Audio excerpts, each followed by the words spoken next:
So we'll start our first presentation called Women in Science. Why are they so few? And it will be presented by Caroline Champenois. Yeah, we can start.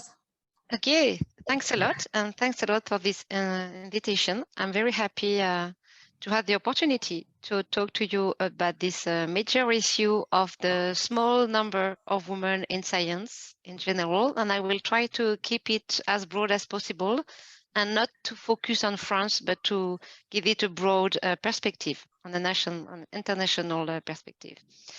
First, few words about me. I'm doing experimental physics in quantum physics, and I use light and atoms for my experiment. And for those who are in Marseille, you can visit our lab. It's in Saint-Jérôme, very close to Institut Fresnel, by the way. And the first things I would like to focus is that we need to forget about the myth. There's like a myth or a legend that I believed myself when I was younger, based off the fact that as we live in a society which is evolving and which is supposed to improve, then the situation of women in physics and in science in general should improve by itself, just by letting the society evolve naturally. But the fact is that this is not what is happening. And if we do nothing, the situation of women in science is not improving, and on some aspect, it's even getting worse. And I chose this picture as an example of the very, very bright example of women in computer science. At the beginning of computer science, the very few people able to program a computer were women. Because at that time, programming were really meaning plugging wire into circuits, okay? And the people able to do that were women. And now the proportion of women in computer science is among the smallest in science and technology, different topic. It's around 11%. So you see, things are changing a lot in time. And it's not always for the improvement of the situation of women in science. So it means we have to do something and we need to worry about it. And why should we worry about it? Because some people think this situation is very comfortable for themselves. So why should we change it? This is an extract from this document from UNESCO, who focused a lot about women in science, and this institution is still focusing a lot because it's a major issue for a worldwide development for society. And they called this study several years ago by cracking the code. This is an extract of the introduction that I share a lot. It means that improving, can you, it's okay? Oui, juste okay. de demande d'adresse pour le webinaire. Je continue, excuse-moi. Okay. So it's important that there are more women in science on many different perspectives. It's a human right issue because everybody should have the same opportunity to pursue, to get educated, to pursue the study and to get the job they want in their life. But on a more global and social perspective, it's a major issue to draw more women in science because we need them.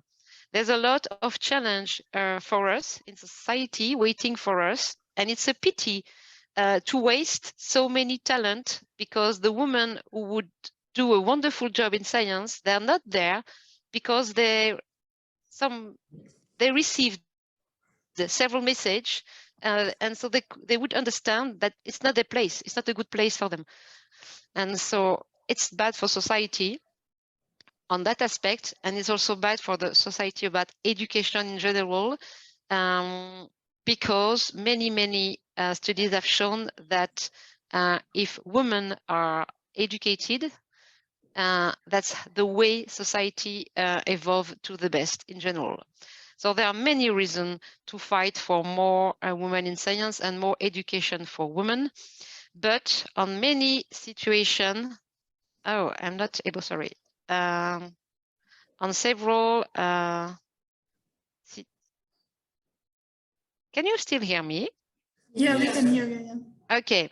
On several aspects, you know, choosing science when you are a young girl is like choosing to be Batman in a world of princess. And I'm sure several of you in the audience understand what I mean. So this is what I would like to let you understand on for many sides. What's happening to a young girl when she wants to go to school and go for education? Well, first, not all of them get the chance to get education at the primary level, secondary level, and higher education level, unfortunately.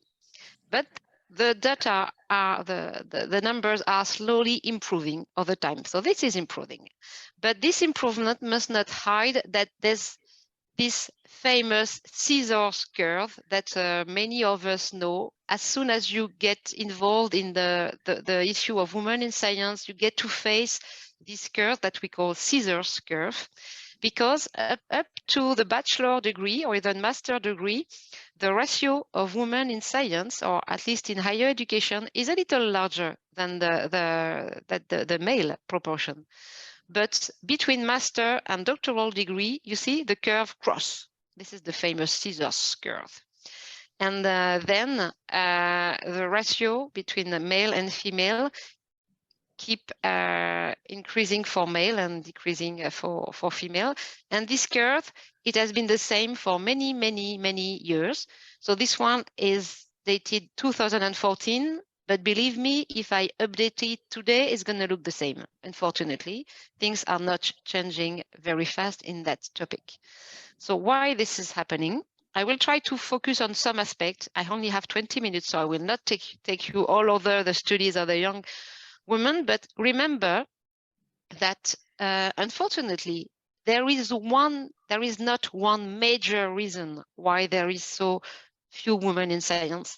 Because if it would be the case, it would be very easy to focus on that special time of this special stage and to try to solve it. Unfortunately, it's a succession of many, many small effects that result in the fact that at the end, we don't have enough women in science. And as you all do science, you know that the multiplication of a number which is close to 1 but not 1, at the end, if you multiply it many, many, many times, you end up with a small number. And this is what's happening most of the time all over the years, except for this major scissors curve, the crossing between the master and the doctoral degree. So let's focus on science. So this is the proportion of women getting to higher education in the world. It's a worldwide study, many, many countries answered.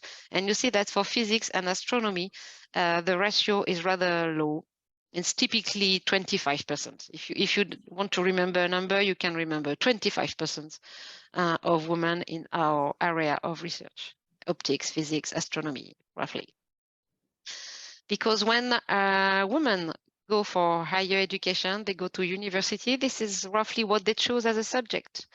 You see that what is considered as science and technology, mathematics, engineering, what is called STEM in many data, is the little part that we can see here. It's less than half of the choice.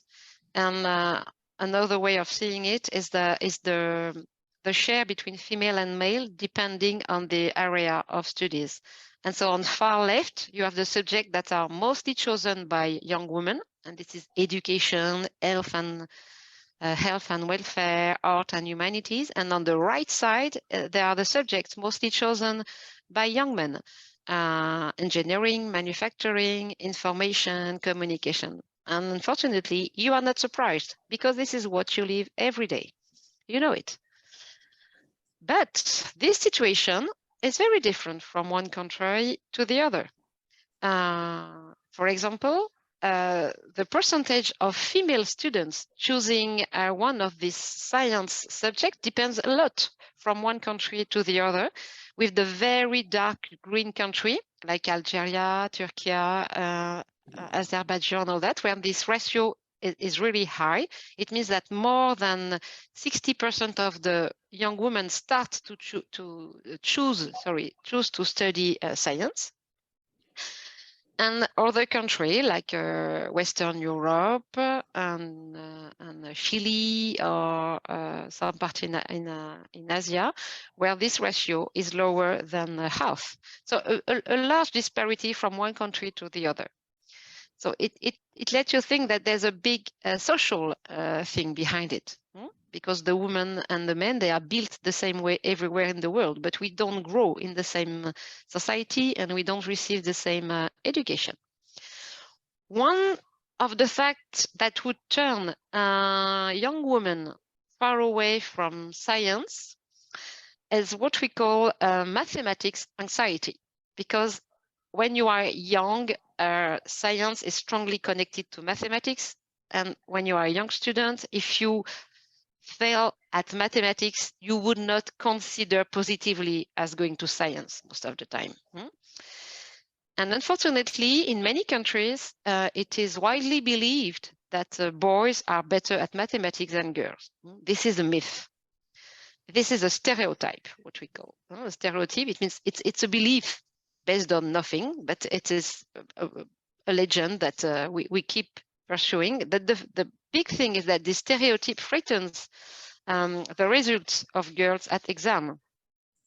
And of course, if you have bad result at your exam, you would consider yourself as bad at mathematics, and then you would not choose mathematics later, or you would not choose science later. That's the big problem with this stereotype that threatens young girls in mathematics. And this was first demonstrated by a test called the Ray complex figure test. You have heard of it. This design is shown to many students of the same classroom. It's a rather complicated figure, by the way. And if you share the classroom in two halves, and in the two halves you have boys and girls. But in one half you say, okay, listen kids, today it's a math test. It's going to be geometry, and look at the figure, and you have 10 seconds to reproduce this figure very precisely. And to the other half of the classroom, you say, hello, kids, this is a drawing test today. Look at this drawing, and you will have 10 seconds to reproduce this drawing on your side. And you see, the results are very different if you say it's a geometry test or if you say it's a drawing test. If it's a geometry test, boys perform better than girls. And if it's a drawing test, girls perform better than women because it matches with the stereotype, okay? And this is the kind of test when you can identify the impact of the stereotype on the results on exam. And unfortunately, it will have a strong impact on, shall I choose math or shall I choose physics or not when I'm growing old, you see? And in many countries, boys have better marks than girls when they are 15 years old. Because of this kind of beliefs, of legend. But this is getting better. If you compare 2003 and 2015, you see that the dark pink zone is smaller. It means that there are less and less countries where young boys, when they are 15 years old, outperform girls by many, many points. This is done in the PISA test. So this may improve because a lot of people are trying to tell the teacher how important is it to try to break this stereotype and not let it go. But this is hard. Because when you are a kid and then a pupil and then a student at university and then a PhD student and then a researcher, you receive many, many, many different messages from your environment, from where you are living. You receive message from your teacher, from your family, from your cousins, from your brother and sister, from the school and from the society around you. And all this message may turn girls out of science. There are many, many points to address, but I would like to focus on a few of them. Because it has been proved that already at 6 years old, girls consider that to do math it takes really, really smart people. Already at 6 years old, children have a very strong idea about what it means to be good at, what kind of quality it takes to do math or science. And at 6 years old, girls think that to go to science, you need to be very, very, very smart. And unfortunately, at this age, girls don't think they are very, very smart in math. This is really bad because it's happening very early in the age, see? And getting older, or you may think, well, depending on the society, it may be easier for a young woman to choose science. But there's a big, big paradox that we are facing now. This is called the gender equality paradox, that the more egalitarian is a society, the more the stereotypes is playing a role in the choice of going to science or not. And this is really in contradiction with another legend, saying that if you live in an egalitarian society, then everybody will be free to choose science or not to choose science, and then we would reach half and half. But this is not the case, and it's even worse. So this is a subject of big research for sociology and economists and many kind of people who try to find a correlation between choosing science as a young woman and what is society around you. This is still an open question, I must tell you. So what may help a girl to go for science? Then these are several points that have been demonstrated to be positive. The first thing is the importance of role model. So young women look at science like a place open to women. And this role model can be teachers, professors at universities, scientists that you meet in media, scientists that you can read about in books, in newspaper. And that's why the talk of Yael Nazé, who is talking after me, is very, very important, because she will tell you how for many years, some women scientists have been made transparent or invisible. And this is really bad because there are people who could not play the role of role model for the youngest women around them. And what is important also is being supported by a teacher already from primary school, because as you have seen, these stereotypes play a role already at 6 years old. Having parents that support you and do not expect lower ability in mathematics from girls than from the boys. This is very important because some parents have very traditional expectation of gender role, and this reinforce gender behaviors and attitude, and this will not motivate young women to work hard to go to science.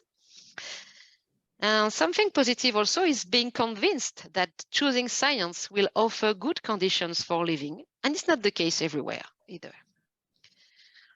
So there are several actions dedicated to undergraduate female students all over the world. Many of them in the Anglo-Saxon world, like the American Physical Society is organizing conferences only for undergraduate women in physics. It has been going on since nearly 10 days now. 10 years, nearly 10 years, I think, maybe less. In the United Kingdom, they have been reproducing this kind of conference. These conferences are big success because the young women in physics, they meet oldest scientists that come and spend a few days with them, and they have conference and they meet together to reinforce their empowerment and fight and build a strong will to stay in physics.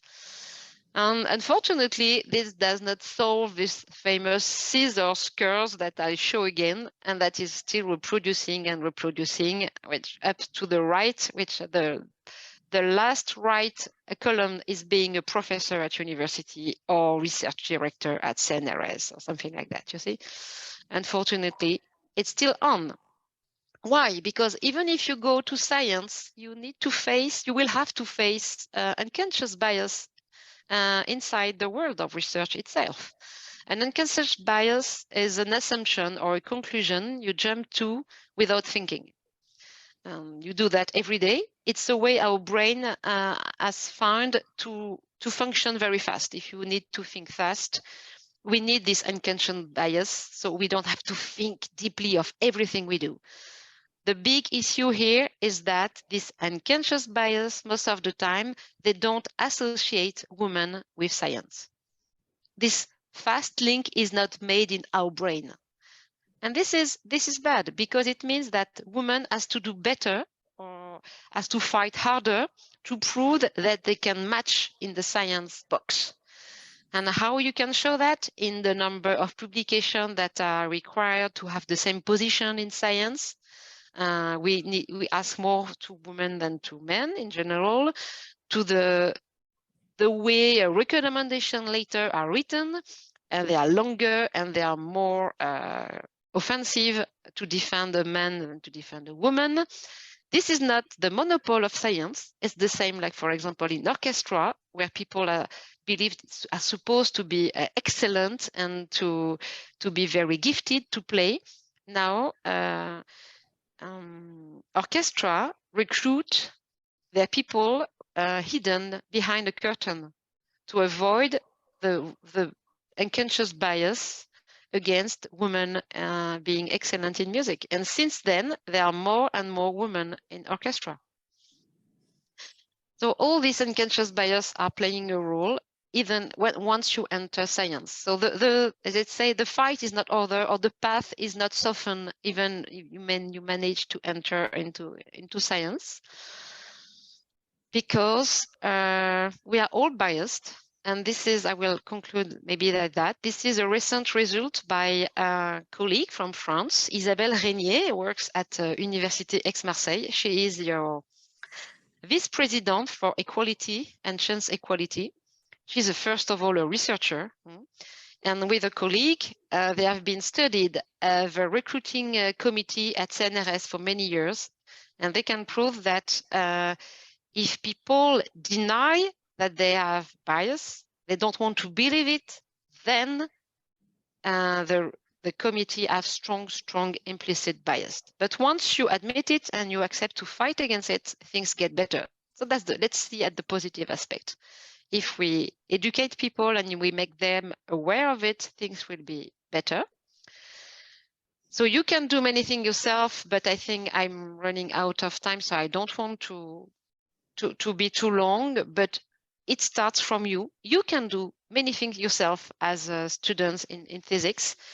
It's your job to create an inclusive research environment for all in your lab, in your group. It's your job to speak positively of a young woman in research, if you are a man or a woman.